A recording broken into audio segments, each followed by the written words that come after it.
Hey everyone, it's Lindsay. This week we are going to start delving into sort of the second part of class, talking about different sort of socioeconomic or social demographics that have a different impact on our health overall. And this week we're talking about class and socioeconomic status. So first, the big question is, what is class? Social class is a loosely defined sort of nebulous thing. There's lots of different perceptions about how many social classes there are.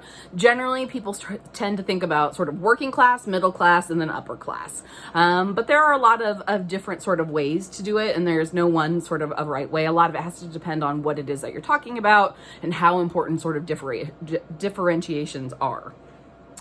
A lot of social class is determined by income, but also something called sort of occupational prestige is another sort of thing. So there's a video in this week's videos that talks about sort of what are the roots of social class. It talks particularly about two different theorists. So Karl Marx, Marxism, which many of you may have heard about, but might not know a lot about.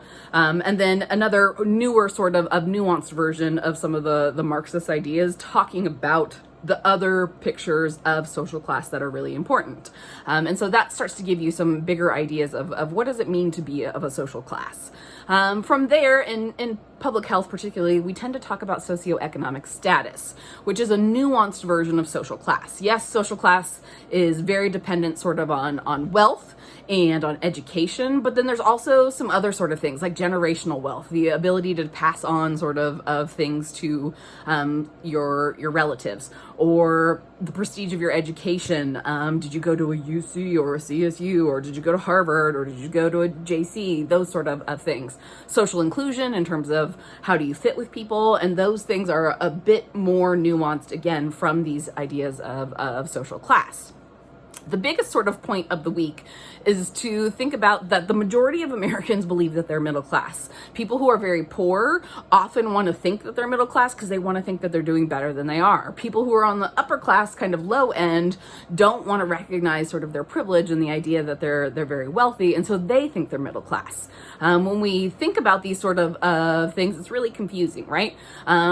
People who are working poor are people who live paycheck to paycheck, but they only consider that to be a temporary sort of thing. They're waiting on their next big break to be that next sort of millionaire. When we talk about sort of monetary figures of middle class, the middle class itself ranges from an annual income of $30,000 to $139,000. Yeah, that's a pretty big difference. People who live at $30,000 a year and $139,000 a year are living very, very different lives, and yet they're all considered middle class, right? You can see where this becomes problematic when we're talking about these sort of things. Oftentimes, people start to think of class in sort of two ways: the rich versus the poor, the haves versus the have-nots. And there is a lot of nuance to that, and that is all based sort of on Marx's theory about proletariat and the bourgeoisie, of those who have and those who don't have.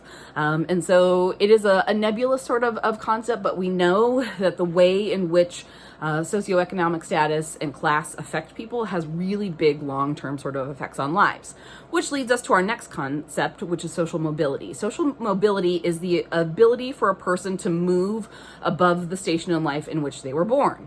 The idea of social mobility is, yes, in America, we believe that anybody can be a millionaire, right? You can be born poor and downtrodden and all these bad things, but because of the American dream, we can all rise up to be, Bill Gates and billionaire sort of status. That's a bit of a myth, because what we know is that the vast majority of people will stay in the social class and have similar sort of jobs as their parents. Yes, there are some people who do move up those sort of things, but they are the exception and not sort of the norm. And so it's a really important sort of a thing to think about. In addition to sort of just in general, social mobility is a really hard thing to achieve. We know that things such as race and gender and other sort of things have a huge impact. We know that white people, especially white men, are much more likely to achieve social mobility than, say, black women. It's very hard for them to move between sort of social classes and different stages in life. And so there's a really great video this week also about sort of social mobility and what does that mean and how does it look in terms of contemporary sort of society. So what does this all mean? Well, this all means that, where we're born is a huge impact on who we are and who we grow up to be. Which is sometimes defeating for a lot of people. They're like, yeah, I didn't ask to be born anywhere. I didn't ask for these sort of things. And yet it has a huge impact on sort of the trajectory of your life. We'll talk about why that is. There's 2 different videos to talk about sort of how does poverty affect brain development, and then how does class and sort of where you live, how does that have a huge impact sort of on the trajectory of your life? These are really important concepts because we have to think about these sort of things. People don't ask to be born into specific families. They don't ask to be born into specific neighborhoods. And yet those 2 things have such a major impact on people's lives and the ability for them to sort of get out of poverty, to be able to develop, that when we have this sort of, like everybody can achieve these sort of things, well, but is that a reality? Like, yes, everybody could, but the likelihood of that is pretty low. And so when we talk about health equity, we have to talk about the way these things compound upon themselves to say, yeah, like the ability of somebody who was born really low class in a poor neighborhood to a working class mom, doesn't have a dad in the home, goes to crappy schools, the likelihood that they're going to turn into, Elon Musk is probably slim to none. Right? And when we look at people who are at the top echelons of society, so the Clintons, the Bushes, the Trumps, all these sort of people, they got there not just because of their hard work, but because of their lot in life. They were born in wealthy families. Wealthy families send their kids to wealthy schools. They got to know other people. They all sort of have these advantages just because of who they are, which are not things that we think about when we think about how do I, achieve the American dream. And so that's what is really important about class and social mobility this week in lecture. So at the end of this week, your activity is going to be to play a game. It's not a fun game.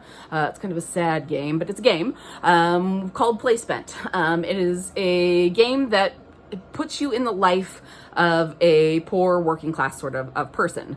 You go through it online and you make different choices about your life.